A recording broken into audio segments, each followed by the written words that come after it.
Assalamualaikum warahmatullahi wabarakatuh. Kami dari kelompok 3 yang beranggotakan saya Nelly Friska dengan NIM A1C1181036 dan rekan saya Anissa Rahmawati dengan NIM A1C1181049. Materi kita kali ini yaitu memilih dan menggunakan metode pembelajaran sesuai dengan karakteristik materi yang ada.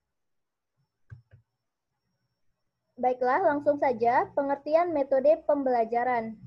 Metode dapat diartikan sebagai cara yang digunakan untuk mengimplementasikan rencana yang sudah disusun dalam kegiatan nyata, agar tujuan yang telah disusun tercapai secara optimal.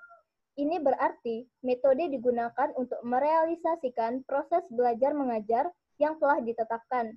Sedangkan menurut Abdurrahman Ginting, metode pembelajaran dapat diartikan sebagai cara atau pola yang khas dalam memanfaatkan berbagai prinsip dasar pendidikan serta berbagai teknik dan sumber daya terkait lainnya agar terjadi proses pembelajaran pada diri pembelajar. Dengan kata lain, metode pembelajaran adalah teknik penyajian yang dikuasai oleh seorang guru untuk menyajikan materi pelajaran kepada murid di dalam kelas, baik secara individual atau secara berkelompok agar materi pembelajaran dapat diserap, dipahami, dan dimanfaatkan oleh murid dengan baik.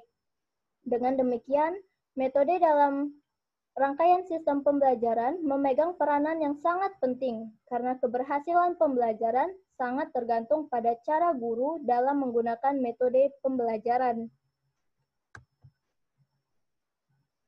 Selanjutnya, macam-macam metode pembelajaran. Nah, sebenarnya terdapat banyak macam-macam metode pembelajaran yang digunakan, tetapi beberapa metode yang umumnya digunakan dalam proses belajar mengajar yaitu yang pertama ada metode ceramah. Metode ini merupakan suatu cara penyampaian atau penyajian bahan pelajaran dengan alat perantara berupa suara. Nah, dalam menjelaskan uraiannya, guru dapat menggunakan alat bantu seperti papan tulis, gambar, dan lain sebagainya. Peranan murid di sini adalah mendengarkan dan mencatat pokok-pokok yang penting. Selanjutnya, yaitu metode demonstrasi. Metode ini adalah suatu cara penyampaian bahan pelajaran dengan mempertunjukkan atau memperlihatkan langsung proses sesuatu atau objek. Metode ini tepat digunakan jika murid ingin mengetahui bagaimana proses mengatur sesuatu, bagaimana proses membuat sesuatu, bagaimana proses bekerja sesuatu, atau dan lain sebagainya. Yang ketiga, metode pemberian tugas. Metode ini juga dikenal dengan metode resitasi, yaitu suatu cara pembelajaran yang bercirikan kegiatan perencanaan bersama antara murid dan guru berupa tugas-tugas atau masalah-masalah yang harus dikuasai atau diselesaikan murid dalam jangka waktu tertentu yang disepakati bersama. Metode ini berlangsung melalui 3 tahapan, yaitu guru memberi tugas kepada murid-murid, selanjutnya, murid melaksanakan tugas-tugas yang dibebankan kepadanya, dan murid mempertanggungjawabkan kepada guru apa yang dia kerjakan. Selanjutnya, metode tanya-jawab. Metode ini adalah suatu cara penyampaian atau penyajian bahan pelajaran dalam bentuk pertanyaan dari guru yang harus dijawab oleh murid. Metode tanya-jawab ini cukup wajar digunakan untuk tujuan-tujuan yang meninjau pelajaran yang lalu, melihat kemampuan murid lewat pertanyaan yang memacu daya ingatannya, melihat kemampuan murid berpikir dengan pertanyaan-pertanyaan yang memacu daya pikirnya, serta menangkap perhatian murid agar tertuju kepada pelajaran. Selanjutnya ada metode diskusi. Metode ini adalah suatu cara penyampaian bahan mata pelajaran yang bercirikan keterkaitan pada suatu topik atau pokok pelajaran atau masalah yang hendak dipecahkan bersama dalam bentuk suatu pendapat atau keputusan. Dalam metode ini, murid mempelajari sesuatu melalui musyawarah. Selanjutnya, metode karya wisata. Metode karya wisata adalah suatu cara penguasaan bahan pelajaran dengan membawa murid secara langsung kepada objek yang akan dipelajari, yang terdapat di luar kelas atau di lingkungan kehidupan nyata. Metode ini digunakan ketika objek yang akan dipelajari hanya terdapat di tempat tertentu. Selanjutnya, metode proyek. Metode proyek adalah suatu cara pembelajaran yang memberikan kesempatan kepada murid untuk menggunakan unit-unit kehidupan sehari-hari sebagai bahan pelajarannya. Prinsip dari metode ini yaitu membahas suatu unit bahan pelajaran ditinjau dari berbagai mata pelajaran. Dalam metode ini, terdapat beberapa hal yang harus diperhatikan, yaitu apakah murid berminat terhadap masalah tersebut, apakah proyek tersebut bermanfaat, topik tugas tidak boleh sulit atau terlampau ilmiah. Yang terakhir ada metode presentasi. Metode presentasi adalah metode yang menjadikan siswa berusaha memberikan gambaran umum tentang suatu yang mereka bahas atau telah mereka kaji. Metode ini memberikan kesempatan kepada siswa untuk mempresentasikan hasil yang telah dipelajari. Selanjutnya, faktor-faktor kriteria pemilihan dan penggunaan metode pembelajaran. Adapun faktor-faktor yang menjadi dasar untuk memilih metode mengajar yang tepat bagi suatu proses belajar mengajar yaitu sebagai berikut. Pertama, faktor siswa. Siswa sebagai subjek ajar yang sangat penting dalam proses belajar mengajar, karena setiap siswa itu mempunyai keragaman masing-masing. Hal yang harus diperhatikan dalam faktor siswa diantaranya usia, latar belakang, potensi-potensinya, kemampuan, serta motivasi. Hal tersebut perlu dipertimbangkan dalam pemilihan metode mengajar. Selanjutnya, faktor guru. Dalam proses belajar mengajar, guru mempunyai tugas mendorong, membimbing, dan memberi fasilitas belajar bagi siswa untuk mencapai keberhasilan pengajaran. Salah satu faktor untuk mencapai keberhasilan dalam proses belajar mengajar, guru harus dapat menerapkan suatu cara untuk tercapainya tujuan tersebut. Guru dituntut untuk dapat menggunakan berbagai metode, baik secara tunggal maupun bervariasi, dengan berpedoman dengan tujuan yang akan dicapainya. Faktor dana dan fasilitas yang tersedia. Dalam menggunakan metode mengajar tertentu, seringkali masalah dana dan fasilitas merupakan masalah yang menjadi penentu penggunaannya. Tidak jarang, karena dana tidak tersedia, suatu metode yang dianggap baik untuk menyajikan suatu materi tidak dapat digunakan. Maka dari itu, faktor dana dan fasilitas ini perlu diperhatikan dalam pemilihan dan penggunaan metode pembelajaran. Selanjutnya, faktor sifat materi yang akan disampaikan. Isi proses belajar mengajar akan tercermin dalam bahan pelajaran yang dipelajari oleh siswa. Hal ini akan berpengaruh terhadap metode mengajar yang akan dipilih. Dalam pemilihan metode mengajar harus melihat karakteristik dan bahan mata pelajaran tersebut, karena metode pelajaran yang digunakan untuk menyampaikan bahan pelajaran yang satu akan berbeda dengan metode pelajaran yang akan digunakan untuk materi pembelajaran yang lainnya. Yang terakhir ada faktor waktu yang tersedia bagi pelaksanaan proses belajar mengajar. Salah satu hambatan yang sering dialami dalam mengajar adalah faktor waktu. Karena seringkali seorang guru tidak dapat mengendalikan waktu, sehingga terjadi bahan pelajaran yang sudah selesai tetapi waktunya masih panjang atau sebaliknya, waktu sudah habis tetapi bahan pelajaran belum tuntas. Hal ini membawa pengaruh terhadap proses belajar mengajar. Oleh karena itu, dalam pemilihan metode belajar mengajar, faktor waktu harus diperhatikan. Selanjutnya, cara memilih metode pembelajaran yang tepat. Ketika seorang guru dalam memilih metode pembelajaran untuk digunakan dalam praktik belajar mengajar, maka harus mempertimbangkan hal-hal sebagai berikut. Yang pertama, tidak ada metode yang paling unggul, karena semua metode mempunyai karakteristik yang berbeda-beda dan memiliki kelemahan serta keunggulannya masing-masing. Yang kedua, setiap metode hanya sesuai untuk pembelajaran sejumlah kompetensi tertentu dan tidak sesuai untuk pembelajaran sejumlah kompetensi lainnya. Yang ketiga, setiap kompetensi memiliki karakteristik yang umum maupun yang spesifik, sehingga pembelajaran suatu kompetensi membutuhkan metode tertentu yang mungkin tidak sama dengan kompetensi yang lain. Keempat, setiap siswa memiliki sensitivitas berbeda terhadap metode pembelajaran. Yang kelima, setiap siswa memiliki bekal perilaku yang berbeda serta tingkat kecerdasan yang berbeda pula. 6. Setiap materi pembelajaran membutuhkan waktu dan sarana yang berbeda. 7. Tidak semua sekolah memiliki sarana dan fasilitas lainnya yang lengkap. 8. Setiap guru memiliki kemampuan dan sikap yang berbeda dalam menerapkan suatu metode pembelajaran. Dengan alasan tersebut, maka jalan terbaik yaitu menggunakan kombinasi dari metode yang sesuai dengan karakteristik materi yang diajarkan, karakteristik siswa, kompetensi guru dalam metode yang akan digunakan, dan ketersediaan sarana, prasarana, serta waktu yang digunakan. Selanjutnya akan dijelaskan oleh rekan saya, Anissa Rahmawati.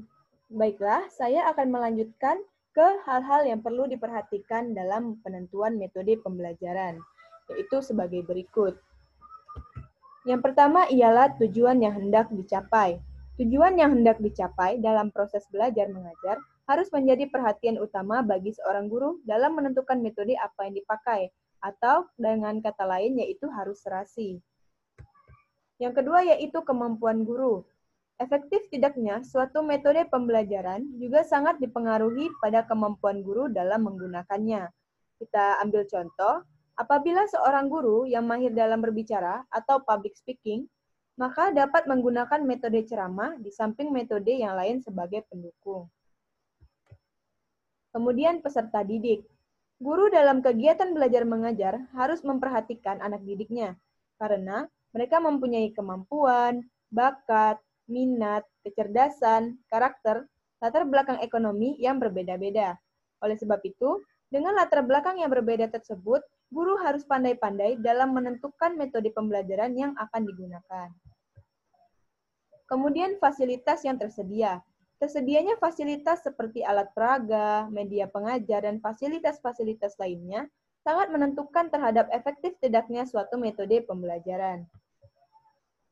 Lalu situasi dan kondisi proses belajar mengajar di mana berlangsung. Nah, apabila situasi dan kondisi proses belajar mengajar berada di lingkungan dekat pasar yang ramai, akan berdampak pada metode pembelajaran yang akan digunakan. Sehingga guru bisa menentukan metode pembelajaran yang sesuai di lingkungan tersebut. Kemudian, kekurangan dan kelebihan suatu metode. Dari masing-masing metode yang ada, tentu saja memiliki kelebihan dan kekurangannya masing-masing. Kekurangan suatu metode bisa dilengkapi dengan metode lainnya. Oleh karena itu, guru harus bisa mempertimbangkan metode mana yang akan digunakan. Selanjutnya, waktu yang tersedia. Di samping hal-hal yang tadi, masalah waktu yang tersedia juga harus diperhatikan. Apakah waktunya cukup jika menggunakan metode yang dipakai ataupun tidak. Selanjutnya yaitu prinsip-prinsip penentuan metode dalam proses belajar mengajar. Nah, yang pertama itu ada prinsip motivasi dan tujuan belajar. Nah, motivasi memiliki kekuatan yang sangat dahsyat dalam proses belajar mengajar. Belajar apabila tidak diiringi dengan motivasi seperti badan tanpa jiwa. Demikian juga tujuan. Proses belajar mengajar yang tidak memiliki tujuan yang jelas akan tidak terarah.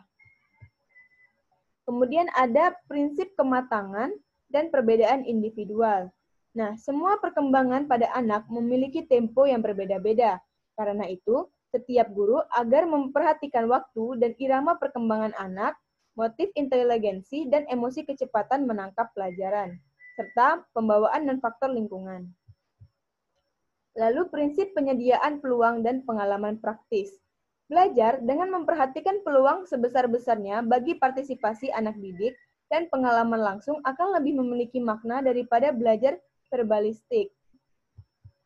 Kemudian, integrasi pemahaman dan pengalaman. Penyatuan pemahaman dan pengalaman menghendaki suatu proses pembelajaran yang mampu menerapkan pengalaman nyata dalam suatu proses belajar mengajar. Kemudian prinsip fungsional.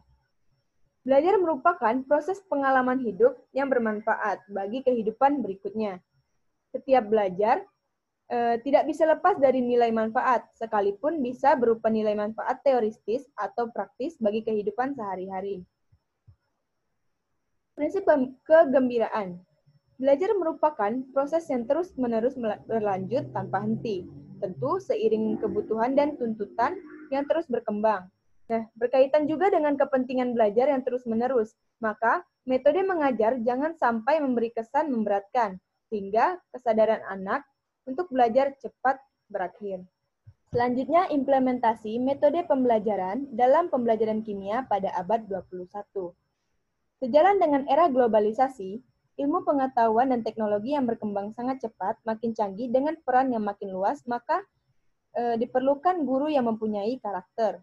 Nah, sekolah sebagai lembaga pendidikan dituntut untuk memiliki keterampilan berpikir kreatif atau creative thinking, berpikir kritis dan pemecah masalah atau critical thinking and problem solving, berkomunikasi atau communication, dan berkolaborasi atau collaboration, atau yang biasa kita sebut dengan 4C.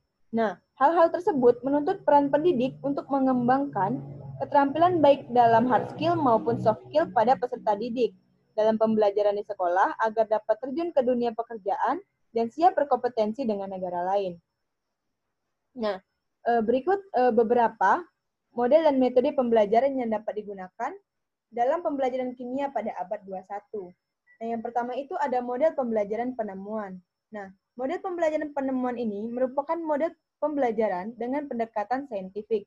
Tahapan dalam pembelajaran penemuan adalah yang pertama, stimulasi, identifikasi masalah, pengumpulan data, pengolahan data, verifikasi, dan juga generalisasi. Nah, metode yang dapat digunakan dalam model pembelajaran ini yaitu metode diskusi, metode presentasi, dan metode tanya-jawab, serta lain-lain. Contohnya dalam pembelajaran kimia pada materi laju reaksi mengenai faktor-faktor yang mempengaruhi laju reaksi. Jadi sintaks-sintaknya yaitu yang pertama, sebelum memulai pembelajaran, guru membagi siswa dalam kelompok diskusi.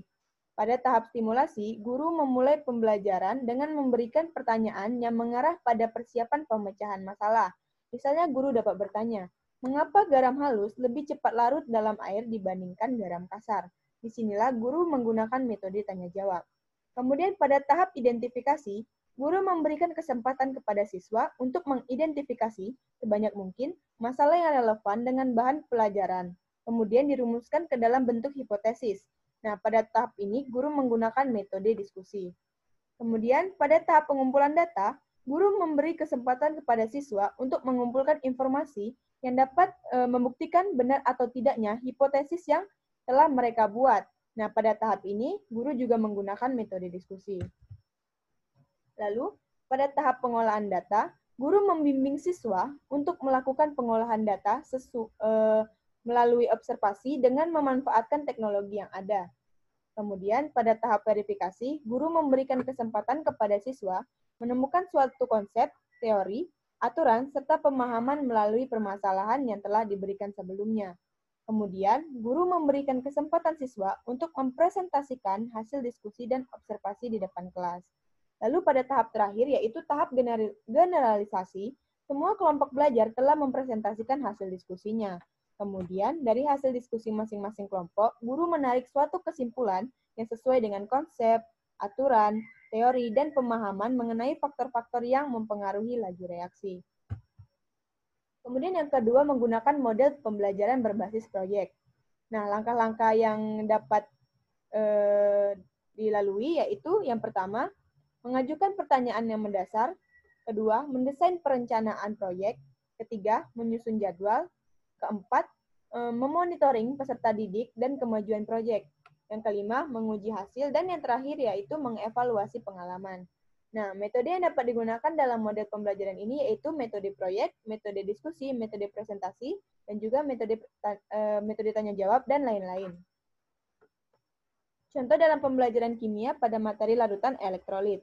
Sintaknya yang pertama, sebelum memulai pembelajaran, guru membagi siswa ke dalam kelompok diskusi. Pada tahap mengajukan pertanyaan mendasar, guru memberikan konsep awal terkait larutan elektrolit. Kemudian, guru mengajukan pertanyaan seperti, apakah semua larutan merupakan larutan elektrolit? Atau, larutan apa saja yang tergolong ke dalam larutan elektrolit dan non-elektrolit.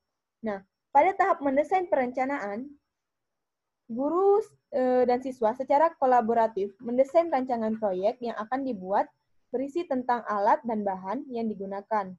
Langkah-langkah pengerjaan proyek mengenai larutan elektrolit dan juga non-elektrolit. Pada materi ini, proyek yang dikerjakan berupa alat sederhana untuk menguji larutan elektrolit dan non-elektrolit. Pada tahap menyusun jadwal, guru dan siswa secara kolaboratif menyusun jadwal kegiatan dalam menyelesaikan proyek. Aktivitas pada tahap ini yaitu membuat jadwal untuk memulai proyek, menentukan waktu akhir pengumpulan proyek. Kemudian, pada tahap memonitoring peserta didik dan kemajuan proyek, guru bertanggung jawab untuk memantau kegiatan siswa selama menyelesaikan proyek. Siswa diminta memberikan laporan sejauh mana proyek yang telah mereka kerjakan kepada guru. Lalu, pada tahap menguji hasil, guru memberikan kesempatan kepada siswa untuk mempresentasikan proyek yang telah mereka kerjakan, dan guru akan menilai berdasarkan proyek yang telah mereka buat tersebut, telah mencapai standar kompetensi yang diharapkan atau belum, dan dapat menjawab permasalahan yang telah diberikan pada awal pembelajaran. Kemudian pada tahap mengevaluasi, guru dan siswa melakukan refleksi terhadap kegiatan dan hasil proyek berupa rangkaian alat sederhana untuk menguji larutan elektrolit dan non-elektrolit yang sudah dijalankan. Nah, siswa diminta untuk menyampaikan kendala-kendala serta pengalaman serta menyelesaikan proyek tersebut. Guru dan siswa mengembangkan diskusi dalam rangka memperbaiki kinerja selama proses pembelajaran. Demikianlah presentasi yang dapat kami sampaikan. Selebihnya kami mohon maaf dan kami akhiri dengan wabillahi taufiq wal hidayah. Wassalamualaikum warahmatullahi wabarakatuh.